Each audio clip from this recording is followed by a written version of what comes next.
नमस्ते जी, मेरा नाम है मनीष और मैं हूँ बिहार से। तो बहुत सारे लोग हमसे पूछ रहे थे कि वीडियो क्यों नहीं आ रही है, क्या हो गया है, क्या चल रहा है लाइफ में, सब ठीक तो है ना। तो मैं उन सभी अपने चाहने वाले भाइयों को बता देना चाहता हूँ कि जी हाँ, सब बिल्कुल मस्त एकदम ठीक ठाक चल रहा है। बस इस बीच हम थोड़े अपने ज़िंदगी के दूसरे कर्मों में थोड़े से बिजी हो गए थे। पर कोई बात नहीं, ये सब तो लगा ही रहता है और इतना तो चलता है। तो मुझे अपने किसी भी चीज़ से स्ट्रेस नहीं लेनी थी, इसलिए हम अपने कामों को अपने हिसाब से हैंडल कर रहे थे। तो अब हम आते हैं आज के इस वीडियो पे। तो आज के इस वीडियो में मुझे आपसे दो बातें करनी है। तो पहली बात तो ये है कि अब ये जो साल है वो ख़त्म हो रहा है। मतलब मेरे कहने का मतलब है कि अंग्रेज़ी महीने के हिसाब से अगर हम देखें, अंग्रेज़ों के हिसाब से देखें तो ये साल ख़त्म हो रहा है, लेकिन अपनी जो हिंदू मान्यता है, जो वैदिक मान्यता है, उसके हिसाब से अभी हमारी नया साल आने में और 1-2 महीने बाकी हैं। मतलब मार्च में जाके हमारा नया साल आता है। तो चलिए अगर हम मान भी लें अंग्रेजी कैलेंडर के हिसाब से, तो मतलब जो 2022 है तो अब 2023 प्रारंभ हो गया है। तो थोड़े से हम लेट हो गए हैं वीडियो को बनाने में, तो इसके लिए आप सभी से हम माफ़ी चाहते हैं। तो इस साल के शुरू होने से पहले मैंने कुछ गोल्स सेट किए थे और मैंने उस पर एक वीडियो भी बनाया था मार्च में। तो हमने जो गोल्स सेट किए थे वो थे खुद पर काम, ज़्यादा से ज़्यादा reading, daily workout, staying positive, meditation और अपने सभी वीडियोस में 100% देने का। पर अगर आप जैसा सोचे सब कुछ वैसा ही हो जाए तो फिर लाइफ में किक कहाँ से मिलेगी, है ना। और वो इंग्लिश में क्या कहते हैं, I had many plans but life had other plans। तो उन गोल्स में कुछ गोल्स जो है उसको मैंने कंप्लीट भी किया है, जैसे कि रेगुलर वर्कआउट। अब आपके मनीष भाई का मूड अच्छा हो, ख़राब हो, गर्मी हो, ठंडी हो, बरसात हो, कुछ भी हो, वर्कआउट करनी है तो करनी है। और अब मेरा दूसरा गोल्स था रीडिंग। तो इसमें तो मैंने अपना 100% नहीं दिया, पर कोशिश करी है और मैंने 3 बुक्स मैंने पढ़ डाली। अब आप सोच रहे होंगे कि इसमें कौन सी बड़ी बात है। तो मैं आपको बता दूं कि दिन भर मोबाइल फ़ोन में लगे रहना, अपने कंटेंट के पीछे पड़े रहना, वीडियोस के पीछे पड़े रहना और अपने सभी कामों को करते हुए 3 बुक्स को पढ़ डालना, ये मेरे लिए कोई छोटी बात नहीं है। और अब एक और गोल था कि वीडियोस में अपना 100% देने का। तो ये तो मैं अच्छा से बिल्कुल भी नहीं कर पाया हूँ, तो इसके लिए आप सब से और मैं खुद से भी इसके लिए माफ़ी मांगना चाहता हूँ। भैया जी, कुछ सिचुएशन आपके हाथों में नहीं होती है। हम सोचते कुछ और हैं और होता कुछ और है। आने वाला कल किसी ने नहीं देखा। मैं बस कल के लिए प्लान्स बना सकता हूँ, लेकिन कल क्या कुछ हो जाएगा, मेरे सारे प्लान्स अलमारी में सजे धजे रखे के रखे रह जाएंगे, ये मैं भी नहीं जानता हूँ। पर इसका मतलब ये तो नहीं कि हम डर कर कोशिश करना ही छोड़ दें। पर अब जब ये साल ख़त्म होने को है और एक नया साल शुरू होने जा रहा है, तो मैं भी अपने लाइफ में एक नई शुरुआत करना चाहता हूँ। 2022 ये साल काफ़ी अलग रहा मेरे लिए। इस साल मैंने बहुत कुछ नया एक्सपीरियंस किया। इस साल ज़िंदगी से मैंने बहुत कुछ सीखा, बहुत कुछ जाना, खुद को और भी ज़्यादा समझा, जाना और खुद से और भी ज़्यादा प्यार करना सीखा।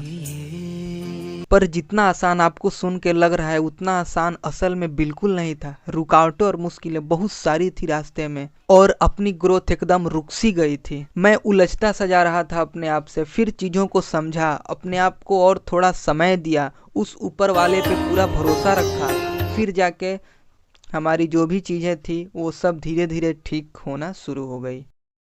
तो भैया जी, मैंने अभी तक यही सीखा है कि जितना आप खुद को समय देंगे, सब्र रखेंगे और मेहनत से अपने कर्म को करते रहेंगे ना, तो आप खुश भी रहेंगे और सुकून में भी। तो दूसरी बात यह है कि अब मैं जो आपको दिखाने जा रहा हूँ, ये मेरे पूरे 1 ईयर की वो सुनहरे लम्हे, वो यादें, वो मेमोरीज़ हैं जिन्हें मैंने अपने मोबाइल के छोटी सी कैमरे में कुछ इस प्रकार से कैद किया है।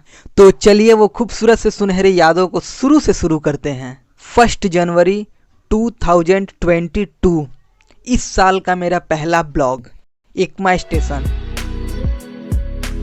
मुझे आज भी याद है कि जब मैं एकमा से छपरा ऑफ डाउन करता था कॉलेज जाने के लिए, तो एक ख्वाहिश मेरे मन में हमेशा बनी रहती थी कि एक दिन मैं इस एकमा स्टेशन को अपने कैमरे में जरूर कैद करूंगा। और वो ख्वाहिश मेरी पूरी हुई इस साल के पहले महीने के पहले दिन। और इसी के साथ इतने क्राउड में कैमरे में देख के बिना डरे जो बोलने का मेरा एक्सपीरियंस हुआ ना, वो भी मेरे लिए पहली बार हुआ।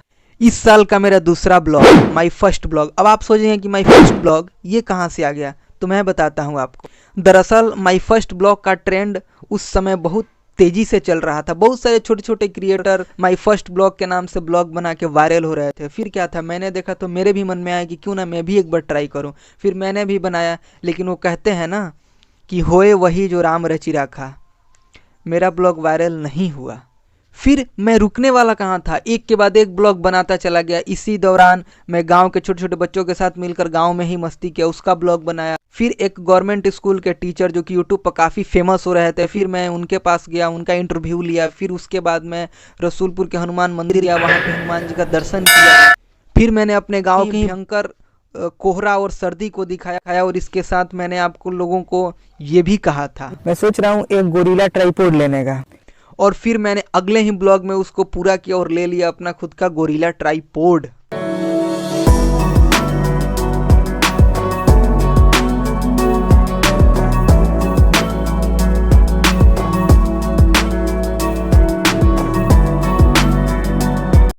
तो अब हमारे पास ब्लॉगिंग के लिए कम चलाऊं सेटअप हो गया था। फिर हमने एक प्लान किया और वो था माझी ब्रिज घूमने जाने का। फिर क्या था, हम निकल गए माझी ब्रिज घूमने के लिए।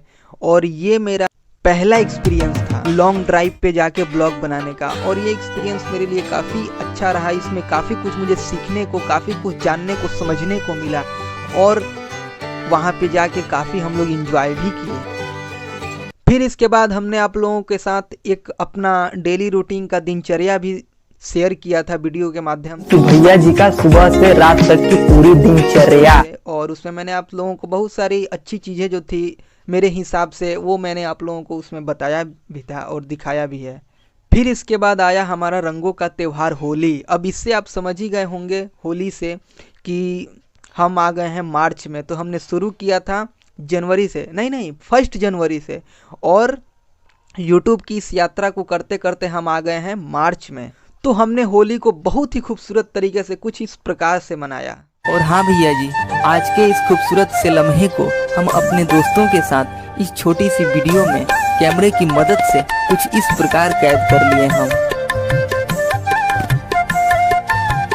फिर इसके बाद हमने अपने गांव के ही एक किले को एक्सप्लोर किया। और ये मेरे लिए काफ़ी चैलेंजिंग था, क्योंकि पहली बार हम किसी ऐतिहासिक और किसी मतलब कि प्राचीन जगह को, प्लेस को एक्सप्लोर कर रहे थे। फिर उसके बाद हमने अपनी फैमिली के साथ मिलकर चैत्र मास में आने वाले छठ पूजा का सेलिब्रेशन की। फिर उसके बाद हम गए थे अपने ननिहाल में, क्योंकि वहाँ पर मेरे मामा जी के 2 लड़कों का था उपनयन संस्कार यानी जनेऊ। फिर वहाँ से आने के बाद हम पहुँच गए छपरा के चिल्ड्रन पार्क में। और वहाँ पे जाके पार्क को हमने अपने हिसाब से एक्सप्लोर किया। तो इसके साथ ही हम निकल गए एक लंबी यात्रा पर और पहुंच गए टाटा नगर अपने रिलेटिव्स के पास। तो वहाँ पे जाके मैंने बहुत सारे नए लोगों से मिला और बहुत सारे नए लोगों से मेरी जान पहचान हुई, बहुत सारे लोगों से मेरी मुलाकात हुई। फिर वहाँ से आने के बाद हम पहुँच गए बाबा ढोरनाथ के मंदिर में। और वहाँ पे जाके हमने बाबा ढोरनाथ का बहुत ही पावन दर्शन किया और पूजन की। फिर इसके बाद मैंने अपने गाँव के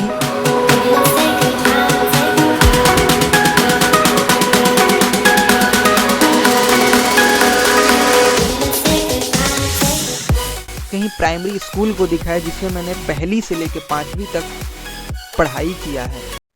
फिर इसके बाद हमारा अगला ब्लॉग था बिहार के superstar, trending star Khesari Lal Yadav के बन रहे नए वाले घर का। तो हमने खेसारी लाल यादव के बन रहे नए वाले घर को भी बहुत अच्छे से एक्सप्लोर किया और आप लोगों को दिखाया। फिर हमने अपने गाँव में ही हर साल लगने वाले सोहबत मेला को दिखाया। और इसी के साथ हमने 500 सब्सक्राइबर्स का जो एक छोटा सा माइलस्टोन होता है उसे हम लोगों ने कंप्लीट किया। और फिर अब हम कहाँ रुकने वाले थे, क्योंकि आप लोगों का प्यार और सपोर्ट जो हमें मिलने लगा था। फिर आ गया दुर्गा पूजा, यानी कि यूट्यूब की यात्रा करते करते हम पहुंच गए 10वें महीने में। तो इस प्रकार एक के बाद एक ब्लॉग में हमने परसा का दुर्गा पूजा, एकमा का दुर्गा पूजा तथा इसके साथ ही केसरी बाजार पर लगने वाले महावीर झंडा अखाड़ा मेला को भी हमने घूमा और काफ़ी इंजॉय किया। और अभी पिछले ही महीने हम गए थे विश्व के सबसे बड़े पशु मेला यानी हरिहर क्षेत्र सोनपुर मेला में। तो इस मेला में जाने की इच्छा मेरी बचपन से ही थी। मैं हमेशा सोचता था कि कब मैं सोनपुर मेला जाऊंगा, कैसे जाऊंगा। तो इस साल मेरी वो इच्छा भी पूरी हो गई और मैं पहुंच गया सोनपुर मेला में। तो इस मेले में जाके मुझे काफ़ी कुछ देखने और सीखने को मिला और इसके साथ ही हमने काफ़ी इंजॉय भी किया।